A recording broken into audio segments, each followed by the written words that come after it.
Nagsimula ako sa halos walang puhunan, walang oven at steamer lang ang gamit ko sa pagbe-bake. Sa sipag, tiyaga at tuloy-tuloy na pag-aaral, unti-unti kong nabuo ang Sophia's Dishes. Ngayon, layunin kong dalhin ang dekalidad at abot-kayang Asian breads sa mas maraming komunidad para maranasan ng lahat ang mall quality na tinapay.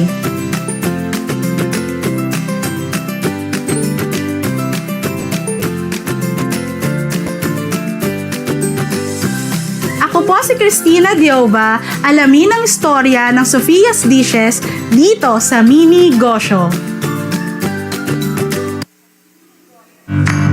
Eto na nga, pita-pita ako no? Welcome natin sa LDL Mini Gosyate Kabarangay na may dalang masasarap na tinapay, Christine, Ariel, at Dioba. Good morning, Christine. Morning, Miss Love! Kumusta? Puyat ka ngayon sa pag-bake?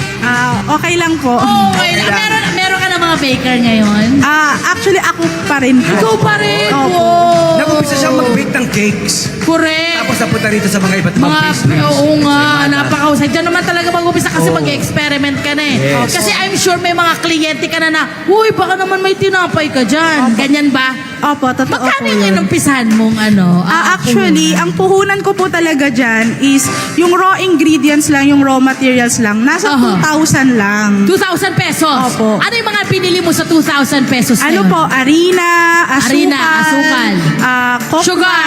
chocolate, Correct. gatas, Oho. mga baking soda, baking Mga ilan ang powder. nagawa mo nun? Marami din po. Kasi po nung nag-start ako nung September 2017. Oo, matagal na pala. Opo. Ang paninda talaga namin pa noon, cakes lang muna. Cake, So, okay. maniwala ba kayo, Miss Love? Nag-start lang ako steamer Naniniwala lang. ako sa'yo. Steamer Maniniwala ako lang. sa'yo. Ako din Steamer naniniwala lang po. sa'yo. Oo. Thank you po. Steamer lang po talaga yung gamit ko. Wow. Wala po kasi akong pambili ng oven that time. Kasi yung husband ko lang po yung nagtatrabaho. And of course, self-taught ka. Yes po. Wow. Tapos, gaano katagal bago mo ibinenta yung mga inaaral mo na yon? Siguro po mga 2 months lang din. Matagal din yun, ha? Opo, kasi po Tapos, ano ka nun? Kasi, ititest mo muna kung tama o hindi. Marami ka rin masasayang minsan kung hindi tama rin yung ginawa mo. Opo. Usually, yung family ko po yung kumakain. Oh, yun. Sila Kaya, ang sumutang Good titest. naman. Opo, Hanggang ngayon sila po. nagbe-bake pa rin siya lang. Correct. Pero Naman ang cake. pag-usapan natin itong Eto na, mga produkto booming na natin. mga Ano produkto ang kilala natin. dito sa mga produkto mo, sa mga tinapay mo? Bali po si Sophia's Dishes is kilala po siya sa malambot na ensaymada and yung ating bestseller din po na cheese roll. Abay, hindi natin malalaman yan. Kailangan nating ipatikim. Sinong gustong tumikim? Tikman mo.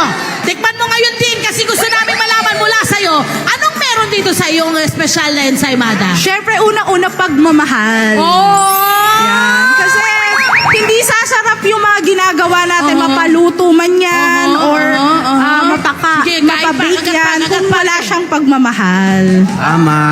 Malambot, ano? Malambot. Ayan, kumusta ang tinapay? Kumusta ang texture? Ang lasa? Sa texture muna tayo. Napaka-soft. Napaka-soft.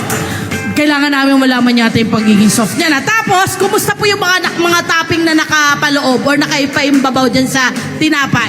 Tasty kasi yung cheese. So, damang-dama mo yung creaminess niya doon pag inang. Gusto natin yung damang-dama. Gusto ko yung ang galing niya Damang-dama. magsabi na Oo naman, mag-describe. Nakakatuwa kasi hindi mo tinitipid ang ingredients mo. Yes po, Bakit yes hindi po. mo tinitipid yung ingredients mo? Kasi po, naniniwala ako na yung quality ng mga binibake natin or yung mga product na binibenta natin, yun yung magiging impact mo dun sa customer mo. Totoo.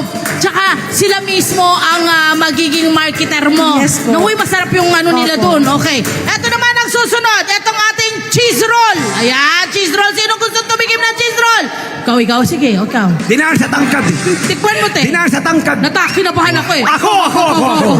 Okay, te. Okay po. Okay Kagat. Eh, mga Ayan. mami, mga...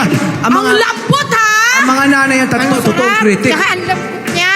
Oo. Talagang ramdam na ramdam yung Ano sarap. ang pare? Special. O ano special? Oo. Sa pagiging malambot ito, ano bang trick para maging malambot ang tinapay?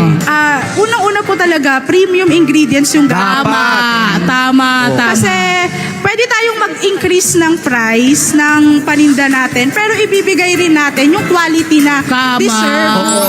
Commensurate, di ba? Sa presyong isisingilin mo. Hello po mga Kanet 25! Si Kuya Tony Pet po ito mula sa Love, Tony Pet and Everything. For more Love, Tony Pet and Everything updates, just click on our subscribe button and follow us on our Net25 social media pages at Net25 TV and at Net25 Entertainment Facebook. Magkita-kita po tayo!